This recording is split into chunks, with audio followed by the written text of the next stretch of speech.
स्वागत है मनोविज्ञान के रहस्य सीरीज के पहले एपिसोड में। आज हम आपको मनोविज्ञान के विविध और अद्भुत संसार में ले चलेंगे। यह एक ऐसा विज्ञान है जो हमारे सोचने, महसूस करने और व्यवहार करने के तरीकों को समझने का प्रयास करता है। इस एपिसोड में हम आपको मनोविज्ञान की प्रमुख शाखाएं, सिद्धांत और उनके वास्तविक जीवन में उपयोग के बारे में बताएंगे। तो चलिए शुरुआत करते हैं। सबसे पहले आइए जानें कि मनोविज्ञान क्या है। मनोविज्ञान मानव मस्तिष्क और उसके व्यवहार का अध्ययन करता है। यह समझने की कोशिश करता है कि लोग क्यों और कैसे प्रतिक्रिया करते हैं। अब चलिए मनोविज्ञान की प्रमुख शाखाओं की बात करते हैं। 1. संज्ञानात्मक मनोविज्ञान। यह शाखा इस पर केंद्रित है कि लोग जानकारी कैसे प्राप्त करते हैं, उसे समझते हैं, याद रखते हैं और पुनः प्राप्त करते हैं।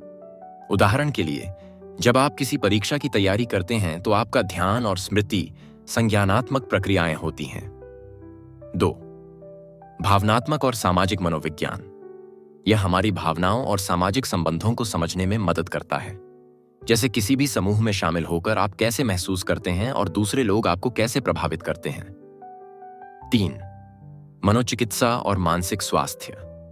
यह मानसिक स्वास्थ्य समस्याओं जैसे कि अवसाद, चिंता और मानसिक विकारों का अध्ययन और उपचार करता है।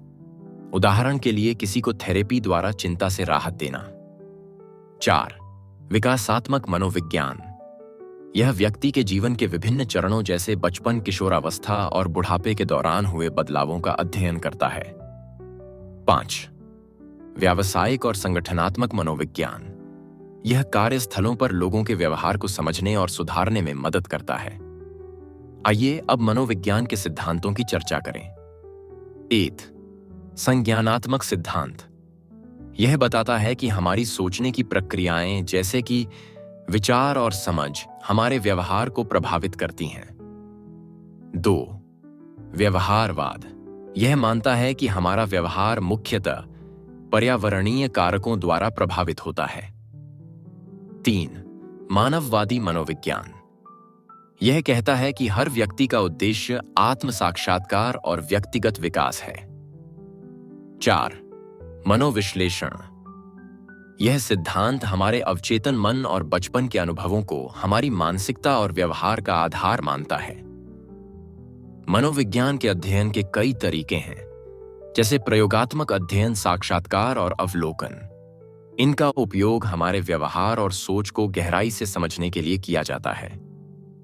मनोविज्ञान का उपयोग जीवन के हर क्षेत्र में होता है। यह शिक्षा, स्वास्थ्य, कार्य क्षेत्र और न्यायालय जैसे क्षेत्रों में मदद करता है। आज के एपिसोड में आपने मनोविज्ञान की प्रमुख शाखाओं, सिद्धांतों और उनके उपयोग के बारे में सीखा। यह सिर्फ शुरुआत है।